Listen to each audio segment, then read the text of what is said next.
ನೀಲಾ, ನೀನು ನಿಮ್ಮ ಯಜಮಾನ್ರಿಗೆ ಹೇಳ್ಬಿಟ್ಟು ಒಳ್ಳೆ ಕೆಲಸನೇ ಮಾಡಿದೆ ಕಣೆ. ಯಾಕೆಂದರೆ ನಿನ್ನ ತಮ್ಮಿಗೆ ಒಂದು ಮದುವೆ ಮಾಡಿ ಕಳಿಸ್ರೆ ಎಲ್ಲ ಸಮಸ್ಯೆಗೂ ಪರಿಹಾರ ಸಿಗುತ್ತೆ ಕಣೆ. ಹೌದು, ನನಗೂ ಯಾಕೋ ಹಂಗೆ ಅನ್ನಿಸ್ತು. ಅದಕ್ಕೆ ನಾನು ಈ ತೀರ್ಮಾನ ತಗೊಂಡೆ ಅಕ್ಕ. ಮತ್ತು ನಿಮ್ಮಮ್ಮ ಇಲ್ಲೇ ಇರ್ತಾರಂತ ಅಥವಾ ಊರಿಗೆ ಹೋಗೋ ಐಡಿಯಾ ಏನಾದರೂ ಇದೆಯಾ? ಗೊತ್ತಿಲ್ಲ ಕಣೆಗಾದ. ನನಗಂತೂ ಯಾಕೋ ಅನ್ನಿಸ್ತಿದೆ ಅಮ್ಮ ಊರಿಗೆ ಹೋಗೋ ಥರ ಕಾಣಿಸ್ತಾ ಇಲ್ಲ. ಮೊನ್ನೆ ಹೀಗೆ ಮಾತಿಗೆ ಅಂತಿದ್ರು, ನನ್ನ ಮಗಳಿಗೆ ಅಂದರೆ ಶೀಲಿಗೆ ಮದುವೆ ಮಾಡಿ ಮುಗಿಸ್ಬಿಟ್ಟು ಇಲ್ಲೇ ಇರೋಣ ಅಂತ ಅಂದ್ಕೊಂಡಿದ್ದೀನಿ ಅಂತ. ಇದನ್ನು ಕೇಳಿಸ್ಕೊಂಡು ನಾನು ಏನು ಹೇಳಲಿ ಹೇಳು? ಅದು ಸರಿನೇ ಬಿಡು, ಹೋಗ್ಲಿ ಬಿಡು. ನಿಮ್ಮಮ್ಮ ಒಬ್ಬೇ ತಾನೇ ಹೇಗಿದ್ರು ಇರ್ತಾರೆ, ಇದ್ದೇ ಹೇಳ್ಕೊತಾರೆ ಬಿಡು. ಹೌದು, ನನಗೂ ಹಂಗೆ ಅನ್ನಿಸ್ತು. ಅದಕ್ಕೆ ನಾನೇನು ಹೇಳೋಕ್ಕೋಗಿಲ್ಲ. ರಾಧಾ, ಇತ್ತೀಚೆಗೆ ಅಂದರೆ ನಿನ್ನ ತಮ್ಮನ ಮಗಳನ್ನ ನೀನು ದತ್ತು ತಗೊಂಡಿಯಲ್ಲ, ಆವಾಗಿಂದಲೂ ನಿನ್ನ ಮುಗ್ಧ ಏನೋ ಒಂಥರ ಕಣೆ ಅಲ್ವಾ? ಮತ್ತೆ ಪ್ರೀತಿ ಮಗಳು ಮೈಂಡ್ ಓಡಾಡ್ಕೊಂಡು ಪುಟ್ಟ ಹೆಜ್ಜೆ ಹಾಕ್ಕೊಂಡಿದ್ರೆ ಯಾವ ತಾಯಿಗೆ ತಾನೇ ಖುಷಿ ಆಗೋದಿಲ್ಲ ಹೇಳು, ಅಲ್ವಾ ರಾಧಾ? ಹೌದು ಅಕ್ಕ, ಇಲ್ಲಿ ತನಕ ಚೆನ್ನಾಗೇ ಇತ್ತು. ಆದರೆ ಇದ್ದಕ್ಕಿದ್ದಂಗೆ ನೀನು ನನ್ನ ಮಗ ಒಂಥರ ನಡವಳಿಕೆ ಚೇಂಜ್ ಆಗೋಗುತ್ತೆ. ಒಂದು ನಡವಳಿಕೆ ಚೇಂಜ್ ಅಂದರೆ ಏನು ಅಂದರೆ ನನಗೆಲ್ಲ ಅರ್ಥ ಮಾಡಿಸಿದೆ ಅಕ್ಕ. ಪಾಪು ನಮ್ಮ ಮನೇಲಿ ಇರುತ್ತೆ, ಇನ್ನು ಮುಂದೆ ಅವ್ರ ಜೊತೆ ಆಟ ಆಡ್ಬೇಕು ನೀನು ಅಂತ ಎಲ್ಲ ಹೇಳಿದ್ದೆ. ಆವಾಗ ಅದಕ್ಕೆ ಅವನು ಏನೂ ಹೇಳಿರಲಿಲ್ಲ. ನಿನ್ನೆ ಪಾಪು ಬಾಲ್ ಕೇಳಿದ್ಲು, ಕೊಡು ಮಗ್ನೆ ಅಂತ ಕೇಳಿದ್ರೆ ಸಿಟ್ಟು ಮಾಡ್ಕೊಂಡು ನನ್ನ ವಸ್ತು ಇದು, ನಾನು ಯಾರೋ ಕೊಡೋದಿಲ್ಲ, ಎಲ್ಲ ನನಗೆ ಬೇಕು ಅಂತ ಎದ್ದೋಡೋಗ್ಬಿಡೋದಾ? ನನಗಂತೂ ಯಾಕೋ ತುಂಬ ಆಶ್ಚರ್ಯ ಆಗೋಯ್ತಪ್ಪ. ಬೇಜಾರು ಆಯಿತು, ನನ್ನ ಮಗ ಹಿಂಗೆ ಮಾಡಿಬಿಟ್ನಲ್ಲ ಅಂತ. ಅಯ್ಯೋ ಅಷ್ಟೇ ತಾನೇ, ಅವನು ಚಿಕ್ಕ ಹುಡುಗ ಕಡೆ, ಅವನ್ನ ಕೂರಿಸ್ಕೊಂಡು ನಿಧಾನಕ್ಕೆ ಅರ್ಥ ಮಾಡಿಸು, ಅವನು ಅರ್ಥ ಮಾಡ್ಕೋತಾನೆ.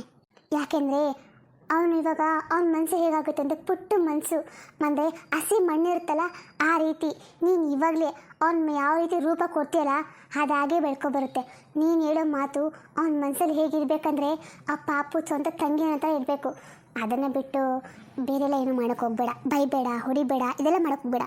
ಅಯ್ಯೋ ಸರೋಜಕ್ಕ, ನಾನು ಯಾವತ್ತೂ ಹಂಗೆ ಮಾಡೋದಿಲ್ಲ. ಇದಕ್ಕೆ ಮೊದಲು ಅಷ್ಟೇ ನೀನು ಹೇಳ್ದೆಲ್ಲ ಅದೇ ರೀತಿ ಹೇಳಿ ಸಮಾಧಾನ ಮಾಡಿದ್ದೆ, ಆವಾಗೆಲ್ಲ ಒಪ್ಕೊಂಡಿದ್ದ. ಇವಾಗ ಏನಾಯ್ತೋ ಗೊತ್ತಿಲ್ಲ ಅವನಿಗೆ. ನನಗನ್ಸುತ್ತೆ ನಮ್ಮ ನಾದಿನಿ ಏನಾದರೂ ಹೇಳ್ಕೊಟ್ಬಿಟ್ಲ ಅವನಿಗೆ ಅಂತ. ಹೌದು ಕಣೆ, ಹೇಳೋಕ್ಕಾಗಲ್ಲ. ನಿಮ್ಮ ನಾದಿನಿ ಇಬ್ಬರು ಅಷ್ಟಪ್ಪ, ಒಂಥರ ಮಾಡ್ತಾರೆ. ಯಾಕವ್ರಂಗೆ? ಯಾಕೆಂದರೆ ನಾನು ಏನು ಹೇಳಿ ಕಣೆ, ನನಗಂತೂ ಏನೂ ಅರ್ಥ ಆಗಲ್ಲ. ಇಷ್ಟಕ್ಕೂ ನಾನು ಅವ್ರಿಗೆ ಏನೂ ಕಡಿಮೆ ಮಾಡಲ್ಲ. ನಾನು ನಾದಿನ ಅಂತ ನೋಡೋಕ್ಕೆ ಹೋಗಲ್ಲ, ನಾನು ಸ್ವಂತ ತಂಗಿರ ಅಂತ ನೋಡ್ಕೋತೀನಿ. ಆದರೂ ಅವ್ರಿಗೆ ನನ್ನ ಕಂಡ್ರೆ ಅಷ್ಟಕ್ಕಷ್ಟೇ. ಅದಂತೂ ನಿಜನೇ ಬಿಡು. ಕೆಲವು ಮೈನಲ್ಲಿ ಅತ್ತಿಗೆಯರು ನಾದಿನಿಗೆ ಎಷ್ಟು ಕಾಟ ಕೊಡ್ತಾರೆ ಅಂದರೆ, ಆದರೆ ಪಾಪ ನೀನು ಎಷ್ಟು ಚೆನ್ನಾಗಿ ನೋಡ್ಕೊತೀಯ, ನಿನಗೆ ಅವ್ರ ಲಾಯಕ್ಕಲ್ಲ ಬಿಡು. ನಾನು ಏನು ಮಾಡಲಿ ಅಕ್ಕ, ನಾನು ಹಿಂದೆ ಮಾತಾಡೋಕ್ಕೆ ಹೋಗ್ತೀನ, ನಮ್ಮ ಯಜಮಾನ್ರಿಗೆ ಬೇಜಾರಾಗುತ್ತೆ. ಪಾಪ ಅವ್ರು ಆ ಕಡೆಗೂ ಬಿಟ್ಕೊಡೋಕ್ಕಾಗಲ್ಲ, ಈ ಕಡೆಗೆ ನನ್ನೂ ಬಿಟ್ಕೊಡೋಕ್ಕಾಗಲ್ಲ. ಸುಮ್ಮನೆ ಒದ್ದಾಡಬೇಕಾಗುತ್ತೆ. ಅದಕ್ಕೆ ನಾನೇ ಎಲ್ಲ ಗೊತ್ತಿದ್ರು ಎಲ್ಲಾದರೂ ಹೋಗಲಿ ಬಿಡು ಅಂತ ಸುಮ್ಮನೆ ಆಗ್ಬಿಡ್ತೀನಿ. ಆದರೂ ನೋಡಿ ಹೀಗೆಲ್ಲ ಮಾಡ್ತಾರೆ, ನಾನು ಏನು ಮಾಡಲಿ? ಅಲ್ಲ ಕಣೆ, ಮನೆ ಗೃಹಪ್ರವೇಶ ಎಷ್ಟು ದಿನ ಆಯಿತು, ಅವ್ರು ಇನ್ನೂ ಹೋಗೋದೇ ಇಲ್ವಂತ, ಇಲ್ಲೇ ಇರ್ತಾರಂತ. ಆದರೆ ನಾನು ಹೇಗೆ ಬಾಯ್ಬಿಟ್ಟು ಹೇಳೇನಿಲ್ಲ. ಅದಕ್ಕೆ ನಾನು ಏನೂ ಹೇಳ್ತಿಲ್ಲಪ್ಪ. ನನಗನ್ಸುತ್ತೆ ಇನ್ನೊಂದು 2 ಸಲ ಹೋದರೂ ಹೋಗ್ಬೋದೇನೋ. ಓ, ಆಲ್ರೆಡಿ ಮೀಟಿಂಗ್ ಶುರು ಹೋಗ್ಬಿಟ್ಟಿದೆ. ಬಾರೆ. ಏನು ಸರೋಜಕ್ಕ ಮನೆಯಲ್ಲಿ ಮದುವೆ ಸಿದ್ಧತೆ ತುಂಬ ಭರ್ಜರಿ ಆಗೋ ಥರ ಕಾಣಿಸ್ತಿದೆ. ಏನು ಸರೋಜಕ್ಕ, ಮಗಳ ಮದುವೆ ಫಿಕ್ಸ್ ಆಗಿದ್ದು, ನೀನಂತೂ ತುಂಬ ಬ್ಯುಸಿ ಆಗಿಬಿಟ್ಟಿದ್ಯಾ. ಏನು ಮಾಡಲಿ ಹೇಳು, ಇರೋದೊಬ್ಬ ಮಗಳು, ಅವಳ ಮದುವೆನ ತುಂಬ ಖುಷಿಯಾಗಿ ಮಾಡಬೇಕು ಅಂತ ಆಸೆ ಪಟ್ಟಿದ್ದೀನಿ ಕಣೆ. ಆ ದೇವ್ರು ಏನು ಮಾಡ್ತಾನೋ ನನಗಂತೂ ಗೊತ್ತಿಲ್ಲ. ಹಂಗಾಕಂತೀಯಾ? ದೇವ್ರೇನು ಮಾಡ್ತಾನೆ, ಎಲ್ಲ ನನ್ನ ಕೈಲೇ ಇರೋದು. ಅಲ್ಲ ಸರೋಜಕ್ಕ, ನಿನ್ನ ಮಗನ ಇಟ್ಕೊಂಡು ನಿನ್ನ ಮಗಳೇನು ಮದುವೆ ಮಾಡ್ತೀರ ನೀವು? ಇದೊಳ್ಳೆ ಆಯ್ತಲ್ಲೇ, ಹೆಣ್ಮಗು ಇಟ್ಕೊಂಡು ಗಂಡು ಮಕ್ಳಿಗಾರನ್ನ ಮೊದಲು ಮದುವೆ ಮಾಡ್ತಾರಾ? ಹೆಣ್ಮಗುನ ಮದುವೆ ಮಾಡಿ ಕಳಿಸಿ ಆದಮೇಲೆ ಮಗಳಿಗೆ ಮದುವೆ ಮಾಡ್ತೀನಿ. ಓ ಹೌದಾ ಪವಿ, ಯಾಕೆ ನೀನು ಈ ಕಡೆ ಬಂದೇ ಇದ್ದಿಲ್ವಲ್ಲ? ಅಯ್ಯೋ ರಾಧಕ್ಕ, ಅದು ನಮ್ಮಪ್ಪ ಬಂದಿದ್ರು, ಅದಕ್ಕೆ ನಾನು ಎಲ್ಲೂ ಈಚೆ ಬಂದಿದ್ದಿಲ್ಲ. ನಿಮಗೆ ಗೊತ್ತಲ್ಲ, ಅವ್ರು ಬಂದರೆ ಎಲ್ಲೂ ಹೋಗೋಕೆ ಬಿಡೋದಿಲ್ಲ, ಮನೆಯಲ್ಲೇ ಇರಬೇಕು, ಅವ್ರು ಹೇಳೋ ಕತೆ ಎಲ್ಲ ಕೇಳಬೇಕು. ಅದಕ್ಕೆ ಈಚೆ ಬಂದಿದ್ದಿಲ್ಲಕ್ಕ. ಹೌದಾ, ನಿಮ್ಮಪ್ಪ ಬಂದಿದ್ರಾ? ಏನು ಸಮಾಚಾರ? ಏನೂ ಇಲ್ಲ ಅಕ್ಕ, ಹೀಗೆ ಸುಮ್ಮನೆ ಬಂದಿದ್ರು. ಅದು ಅಲ್ಲದೆ ನಮ್ಮ ದೊಡ್ಡಪ್ಪನ ಮಗನಿಗೆ ಮದುವೆ ಮಾಡ್ತಾ ಇದ್ದಾರಂತೆ, ಆ ವಿಚಾರ ಹೇಳ್ಕೊಳಕ್ಕೆ ಬಂದಿದ್ರು. ದೊಡ್ಡಪ್ಪ ಬಂದರೆ ಮದುವೆ ಕಾರ್ಡ್ ಕೊಟ್ಟರೆ ಮದುವೆಗೆ ಹೋಗ್ಬೇಕು ಅಕ್ಕ. ಏನು ಮಾಡ್ತಾರೋ ಗೊತ್ತಿಲ್ಲ.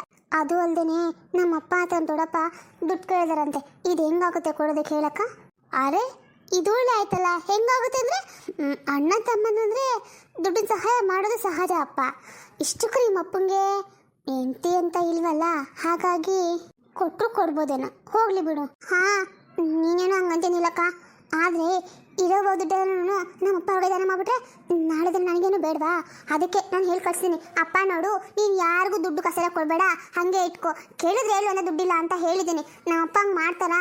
ಯಾರ ದುಡ್ಡು ಕೇಳಿಬಿಟ್ರೆ ಹಾಗೆ ಎತ್ತಿ ಕೊಟ್ಬಿಡ್ತಾರೆ. ನಮ್ಮ ಅಪ್ಪಂಗೆ ಅದೊಂದು ಕೆಟ್ಟ ಗುಣ. ಏ ಸೊಣಕಲ್ ಕಡ್ಡಿ, ನೀನು ಹಾಗೆ ತಾನೇ ಮಾಡ್ತೀಯ ಕಣೆ. ನಿಮ್ಮ ಅಪ್ಪಂಗೆ ಏನು ದುಡ್ಡು ಬೇಕು ಅಂತ ಕೇಳಂಗಿಲ್ಲ, ಎತ್ಕೊಬಂದು ಎಷ್ಟು ಚೆನ್ನಾಗಿ ಕೊಡ್ತಾರೆ. ಆವಾಗಲೂ ಹೀಗೆ ಹೇಳ್ತೀಯಾ? ಏ ಸಹಜಕ್ಕ, ನಾನಂದ್ರೆ ಸ್ವಂತ ಮಗಳು, ಮಿಕ್ಕರೆಲ್ಲರೂ ಸ್ವಂತ ಮಕ್ಕಳ, ಅಣ್ಣ ತಮ್ಮಂದ್ರ ಮಕ್ಕಳು ತಾನೇ. ನನಗೂ ಅವ್ರಿಗೂ ಒಂದೇ ಮಾಡ್ತೀರಪ್ಪ ನೀನು. ನಿನ್ನತ್ರ ಮಾತಾಡೋಕ್ಕಾಗತ್ತಾ? ಹೋದ್ರು ಹೋಗ್ಲಿ ಬಿಡು. ಏನು ಪವಿ, ನಾನೇನು ವಿಷಯ ಕೇಳ್ಬಿಟ್ಟೆಪ್ಪ. ನಿಜನಾ? ಏನಕ್ಕ? ಅದೇನೂ ಇಲ್ಲ. ಅದೇ ನಿಮ್ಮ ಎದುರುಗಡೆ ಇದ್ದಾರಲ್ಲ, ಅವ್ರ ಹೆಸರೇನಪ್ಪ? ಈರಮ್ಮನ ಏನು ಅವ್ರ ಹೆಸರು ಬಾಯಿಗೆ ಬರಲ್ಲ ಕಣೆ. ಅದೇ ಅವ್ರ ತಂಗಿ ಮಗಳು ಬಂದಿಟ್ರಲ್ಲ ಇಲ್ಲಿ. ಹಾಂ, ಹರಿಣಿ ಅವ್ರ ದೊಡ್ಡಮ್ಮ. ಹೇಳಿ. ಅಲ್ಲ, ಅವರು ನಿಮ್ಗೇನು ಪರಿಚಯ? ನಿಂಬಿದಿರೋದು ಇಲ್ಲಿ, ನಂಬಿದಿರೋದು ಅಷ್ಟು ದೂರ. ಹಾಗೊಂದು ಪರಿಚಯನ ಅವರು? ಏ ನನಗೇನು ಪರಿಚಯ ಇಲ್ಲ ಕಣೆ. ನಾನು ರಾಮಣ್ಣವ್ರ ಅಂಗಡಿಗೆ ಹೋಗಿದ್ನಲ್ಲ, ಅಲ್ಲಿ ಯಾರೋ ಮಾತಾಡ್ತಾಯಿದ್ರು, ಅದನ್ನು ಕೇಳಿಸ್ಕೊಂಡೆ. ಆ ಹುಡುಗಿನ ಏನೋ ಗಲಾಟೆ ಮಾಡಿ ಅವ್ರ ದೊಡ್ಡ ಮಗಳು ಬಿಟ್ಟು ಬಂದ್ರಂತೆ, ನಿಜನಾ? ಹೌದಾ? ಹಂಗಾಗಿದೆ ಈ ವಿಷಯ. ನನಗೇನು ಗೊತ್ತೇ ಇಲ್ವಲ್ಲ. ನಾನು ಕೇಳಿದೆ, ಮನೆ ಸಿಕ್ಕಿದ್ರು. ಆ ಆಂಟಿ ಏನೋ ಒಂದು ರೀತಿಯಲ್ಲಿ ವಿಚಿತ್ರ ಮಾತಾಡ್ಬಿಟ್ರಪ್ಪ. ಅದಕ್ಕೆ ನಾನು ಪೂರ್ತಿ ಏನು ಕೇಳಕ್ಕೆ ಹೋಗಿಲ್ಲ, ಬಂದ್ಬಿಟ್ಟೆ. ಇವಾಗ ನೀವು ಹೇಳ್ತಾ ನೋಡಿದ್ರೆ ಜಗಳ ಮಾಡ್ಕೊಂಡಿದ್ದಾರಾ? ಏನು ವಿಷಯ ಅಂತೆ? ಇದು ಒಳ್ಳೆ ಆಯ್ತಪ್ಪ. ಅಲ್ಲ ಕಣೆ, ನೀನೇ ಹೇಳ್ಬೇಕಾಗೋದು ಎಲ್ಲನೂ. ನನ್ನ ಹತ್ರನೂ ಕೇಳ್ತಿಲ್ಲ. ಯಾಕೆ, ನಿನ್ಗೇನು ಗೊತ್ತೇ ಇಲ್ವಾ? ಇಲ್ಲ ಅಕ್ಕ. ಅಯ್ಯೋ ಪ್ರಾಮಿಸ್, ನಂಗೆ ನಿಜವಾಗ್ಲೂ ಏನೂ ಗೊತ್ತಿಲ್ಲ. ಏನಂತ ಹೇಳಿ ನೀವೇ. ನಾನೇನೋ ಹೇಳ್ಬಿಡ್ತೀನಪ್ಪ. ಆಮೇಲೆ ನೀನು ಜಗಳ ಮಾಡಬಾರ್ದು ನಿಮ್ಮ ಯಜಮಾನ್ ಹತ್ರ ಹೋಗ್ಬಿಟ್ಟು. ಜಗಳ ಮಾಡಬಾರ್ದಾ? ನಮ್ಮ ಯಜಮಾನ್ ಹತ್ರನಾ? ಅಲ್ಲ, ಅದಕ್ಕೂ ಇದಕ್ಕೇನು ಸಂಬಂಧ? ಅದು ಸಂಬಂಧ ಏನು ಅಂದರೆ, ಆ ಹುಡುಗಿನ ನಿಮ್ಮ ಯಜಮಾನ್ರೇನೋ ಹೋಗ್ತಾ ಬರ್ತಾ ಇರ್ಬೇಕಾದ್ರೆ ಚೂಡಾಯಿಸೋದು, ಅಲ್ಲಿ ನಿಂತ್ಕೊಂಡು ಮಾತಾಡ್ಸೋದು ಎಲ್ಲ ಮಾಡ್ತಾಯಿದ್ರಂತಲ್ಲ, ಅದನ್ನು ಆ ದೊಡ್ಡಮ್ಮ ನೋಡ್ಬಿಟ್ರಂತೆ. ಸಿಟ್ಟು ಮಾಡಿಕೊಂಡು ಆ ಹುಡುಗಿಗೆ ಚೆನ್ನಾಗಿ ಹೊಡೆದು ಬಡ್ದು ಕರ್ಕೊಂಡೋಗಿ ಹೂಲ್ ಬಿಟ್ಟು ಬಂದಿರೋದು. ಏನಕ್ಕ ಹೇಳ್ತಿರೋದು ನೀಲಕ್ಕ ನೀನು? ಇದೆಲ್ಲ ನಿಜನಾ? ನಮ್ಮ ಯಜಮಾನ್ರು, ನನ್ನ ಅರುಣು ಹೀಗೆಲ್ಲ ಮಾಡ್ತಾರಾ? ಅಕ್ಕ, ನೀನು ಯಾರೋ ಏನೋ ಸುಳ್ಳಲ್ಲಿರ್ಬೇಕಕ್ಕ. ಅವ್ರು ಇಡಂಗೆಲ್ಲ ಮಾಡೋ ವ್ಯಕ್ತಿ ಅಲ್ಲ. ಇಷ್ಟಕ್ಕೂ ಅವ್ರೇ ಹಂಗೆ ಮಾಡ್ತಾರೆ ಅಂತ. ಆ ಹುಡುಗಿ ಯಾವಾಗ ನಮ್ಮ ಮನೆಗೆ ಬರ್ತಾ ಇತ್ತು, ಆದರೆ ನಮ್ಮ ಯಜಮಾನ್ರು ಯಾವತ್ತೂ ಆ ರೀತಿ ನೋಡಿಲ್ಲಪ್ಪ, ಮಾತಾಡ್ಸೂ ಇಲ್ಲ. ಅದಂಗಿದ್ರೆ ನನಗೆ ಗೊತ್ತಾಗೋದಿಲ್ವಾ ಹೇಳಿ? ಏನೋ ಅಪ್ಪ, ನನಗೆ ಕೇಳಿಸ್ಕೊಟ್ಟಿದ್ದು ನಾನು ಹೇಳಿದೆ. ಇದಕ್ಕೆ ಮೇಲೆ ನಿನಗೆ ಬಿಟ್ಟಿದ್ದು. ಅಯ್ಯೋ ಹೋದ್ರೆ ಹೋಗ್ಲಿ ಬಿಡಿ. ಯಾರಿಗೆ ಗೊತ್ತು? ಒಳಗೆ ಸತ್ಯ ಹೊಳದ್ರಿಗೆ ಗೊತ್ತಾಗುತ್ತೆ, ನಮಗೇನು ಗೊತ್ತಾಗುತ್ತೆ? ಹೋದ್ರೆ ಹೋಗ್ಲಿ ಬಿಡು. ಅದು ಸರಿ, ನಿನ್ನ ತಂಗಿ ವಿಷಯ ಹೇಳಕ್ಕ. ಇವಾಗ ಎಲ್ಲಿವರೆಗೂ ಬಂದಿದೆ?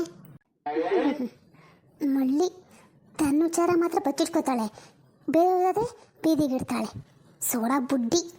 ಹಾಂ ಪವಿ, ನನ್ನ ತಂಗಿಗೆ ನಮ್ಮ ಯಜಮಾನ್ರಿಗೆ ಹೇಳಿದ್ವಿ ಒಂದು ಗಂಡು ನೋಡೋಕ್ಕೆ ಅಂತ. ಗಂಡು ನೋಡಿ ಫಿಕ್ಸ್ ಆದರೆ ನಾನು ಮದುವೆ ಮಾಡಿಬಿಡ್ತೀನಿ. ಓ, ಹಾಗಿದ್ಮೇಲೆ ಸರೋಜ ಆಂಟಿ ಮಗಳಿಗಿಂತಲೂ ನಿನ್ನ ತಂಗಿ ಮದುವೆನೇ ಬೇಗ ಹಾಕೊಂಗಿದೆ ಅಲ್ವಾಕ್ಕ? ಏ ಅದೆಲ್ಲ ಬೇಗ ಆಗ್ಬಿಡುತ್ತಾ? ಇನ್ನು ಹುಡುಗನ ಕಡೆಯವ್ರು ಬರಬೇಕು, ಹುಡುಗಿನ ಒಪ್ಕೋಬೇಕು, ಮಾತುಕತೆ ಆಗಬೇಕು. ಅಪ್ಪ, ಅದಕ್ಕಿನ್ನೂ ತುಂಬ ಟೈಮ್ ಇದೆ. ಅದಕ್ಕೂ ಮೊದಲು ನಮ್ಮ ಮನು ಮದುವೆನೇ ಆಗುತ್ತೆ ಅಲ್ಲೇ ಸಹಜಕ್ಕ? ಅಂದಂಗೆ ನಮ್ಮ ಯಜಮಾನ್ರು ನೀನು ಏನು ಕೇಳಿದ್ರು ಗೊತ್ತಾ? ನನ್ನ ತವ್ರ ಮನೆ ಕೊಟ್ಟಿದ್ದಾಳ ಅರ್ಶಿನ ಕುಂಕುಮ ಅಂತ ಜಾಗನ, ಆ ಜಾಗ ಬೇಕು ಅಂತ ಕೇಳಿದ್ರು ಕಣೆ. ಆ ಜೊತೆಗೆ ನನ್ನ ಮಗನೂ ಇದ್ದ. ನಾನೇನಂದರೆ ಅದು ನನಗೆ ಕೊಡೋದಿಲ್ಲ ರೀ ಅಂತಂದೆ. ನನ್ನ ಮಗ ಸುಮ್ಮನೆ ಹೋಗ್ಬಿಟ್ಟ. ಅವನು ಏನಂದ್ರೆ ವಿಚಾರ ಮಾಡ್ಕೊಂಡಿದ್ದಾನೆ ಅಂತ ನಂಗೆ ಅನಿಸ್ತಿದೆ. ಹೌದಾ? ಅಲ್ಲ, ನೀನು ಅದನ್ನು ಯಾಕೆ ಕೊಡೋದಿಲ್ಲ ಅಂತಂದೆ? ಕೊಡ್ಬೋದಾಗಿತ್ತಲ್ವೇನಕ್ಕ? ಯಾಕೆಂದರೆ ನಿನ್ನ ಮಗಳು ಮದುವೆ ಆಗ್ತಿದ್ದಲ್ಲ, ಕೊಟ್ಟಿದ್ರೆ ಏನಕ್ಕಾದ್ರೂ ಉಪಯೋಗ ಆಗ್ತಿತ್ತಪ್ಪ. ಗೊತ್ತು ನನಗೆ, ಕೊಡ್ಬೋದಾಗಿತ್ತು. ಆದರೆ ನನಗೆ ತವ್ರ ಮನೆಯಿಂದ ಉಳ್ಕೊಂಡಿರೋದೆ ಅದೊಂದು ಜಾಗ. ಅದನ್ನು ಕೊಟ್ಬಿಟ್ರೆ ನಾಳೆ ದಿನ ಅದು ನಿಮ್ಮ ಮತ್ತೆ ಏನು ಬಚ್ಚಿರೋದು ಇರೋ ವಿಷಯ ಇದ್ದಂಗೆ ಹೇಳ್ತೀನಿ ಕೇಳಿ. ನನ್ನ ಮಗಳು ಹೇಗೋ ನನ್ನ ಕಡೆಗಿದ್ಲು ಇಷ್ಟು ದಿನ, ಆದರೆ ಇವಾಗ ಅವಳಿಗೆ ಮದುವೆ ಮಾಡಿ ಕಳಿಸ್ತಾ ಇದ್ದೀನಿ. ನಾಳೆ ಅವಳಿಗೊಂದು ಸಂಸಾರ ಅಂತ ಆಗುತ್ತೆ. ಆಮೇಲೆ ನನ್ನ ಕತೆ ಏನು ಹೇಳು? ನಿಮಗೆಲ್ಲ ಗೊತ್ತಿರೋ ಹಾಗೆ ನನ್ನ ಗಂಡಂಗೆ ನನ್ನ ನೆರಳು ಕಂಡ್ರೂ ಆಗಲ್ಲ. ಅದೇ ರೀತಿಯಲ್ಲೇ ನನ್ನ ಮಗನೂ ಬೆಳೆಸ್ತಾ ಇದ್ದಾರೆ. ನನ್ನ ಮಗ ಇದುವರೆಗೂ ನನ್ನ ಮುಖ ನೋಡಿ ಮಾತಾಡ್ಸಲ್ಲ. ಈಗ ಇರಬೇಕಾದ್ರೆ ನಾನು ಜಾಗನ ಕೊಟ್ಬಿಟ್ರೆ ನಾಳೆ ನನ್ನ ಮಗಳಿಗೆ ಮದುವೆ ಆದರೆ ಸೊಸೆ ಬರ್ತಾಳಲ್ಲ ಆವಾಗ ನಾನು ನೋಡ್ಕೊತಲ್ಲ ಅವಳು. ಒಂದು ವೇಳೆ ನನ್ನ ಮಗ ಅಂದರೆ ಚೆನ್ನಾಗಿದ್ದಿದ್ರೆ ನಾ ಈ ಥರ ಯಾವ ರೀತಿ ಯೋಚನೆ ಮಾಡ್ತಾ ಇದ್ದಿಲ್ಲ ಕಣ್ರಿ. ಆದರೆ ಅವ್ನು ನನ್ನ ಮಗ ನನ್ನ ಯಾವತ್ತೂ ಒಪ್ಕೊಳ್ಳಲ್ಲ. ನಾನು ಮಾಡಿದ ಒಂದೇ ಒಂದು ತಪ್ಪಿಂದಾಗಿ ನನ್ನ ಮಗ ನನಗೆ ಜೀವನ ಪೂರ್ತಿ ಶಿಕ್ಷೆ ಕೊಡ್ತಾನೇ ಇದ್ದಾನೆ.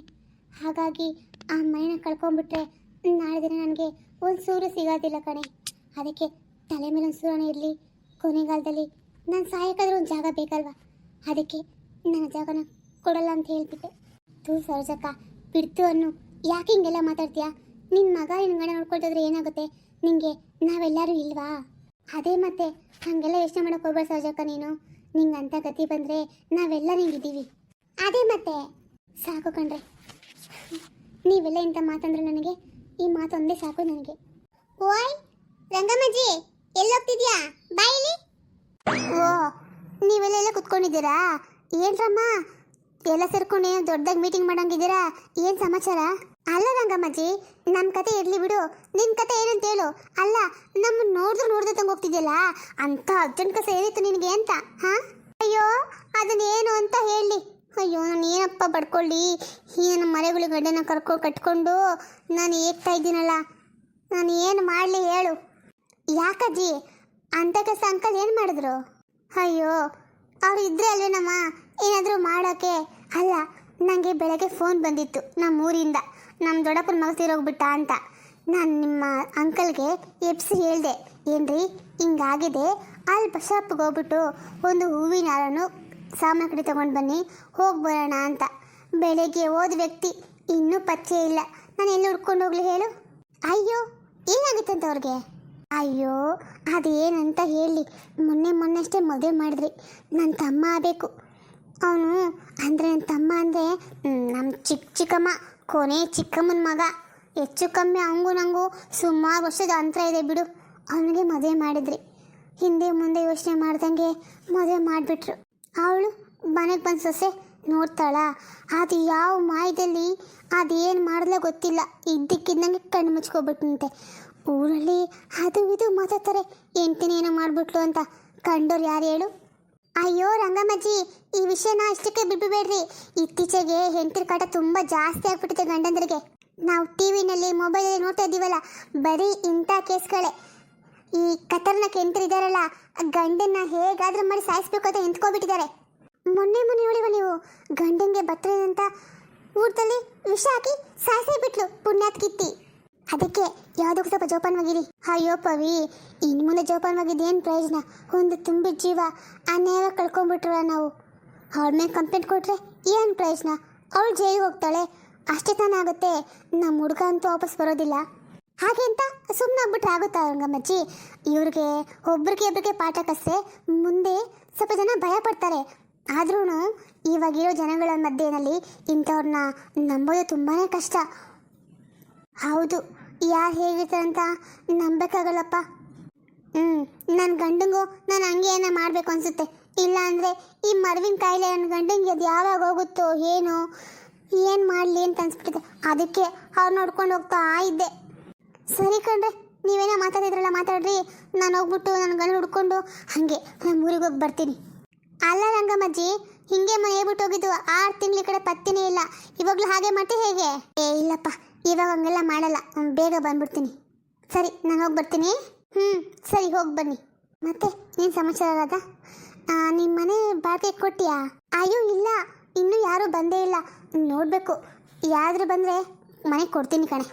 ಅಯ್ಯೋ ಹೌದಲ್ವಾ, ನೀವು ಹಳೆ ಮನೆ ಬಾಡಿಗೆಗಿತ್ತು. ಅಯ್ಯೋ ಮೊನ್ನೆ ಯಾರೋ ಒಬ್ರು ಬಂದಿದ್ರು ಕಣೆ, ಗಂಡ ಹೆಂಡತಿ ಅಂತ. ಅವರು ಕೇಳಿದ್ರು. ಛೇ, ನಂಗೆ ನೆನಪೇ ಆಗಲ್ಲ ತಡಿ. ನೀವು ಸರಿ ಬಂದರೆ ನಾನು ನಿನ್ನ ನಂಬರ್ ಕೊಡ್ತೀನಿ, ಮಾತಾಡು. ಆಯಿತು ಅಕ್ಕ, ಹಾಗೆ ಮಾಡು. ಸರಿ, ನಾನು ನೋಡ್ತೀನಿ. ಮಗು ಬೇರೆ ನಿದ್ದೆ ಮಾಡ್ತಾ ಇದ್ಲು, ಅವಳನ್ನ ಮರೆಸಿ ಈ ಕಡೆ ಬಂದೆ. ನಾನು ಹೋಗಿ ಅವಳು ನೋಡ್ಕೋಬೇಕು. ಸರಿ ಅಕ್ಕ, ನಮ್ಮಪ್ಪ ಇನ್ನೂ ಇದ್ದಾರೆ, ನಾನು ಹೋಗ್ತೀನಿ. ಸಹಜಕ್ಕ, ನಾನು ಹೊರಟೆ. ನೀವೆಲ್ಲ ಹೋದರೆ ನಾನು ಕುತ್ಕೊಂಡು ಏನು ಮಾಡಲಿ? ನಾನು ಒಳಗೆ ಹೋಗೇನೆ ಕೆಲಸ ನೋಡ್ತೀನಿ.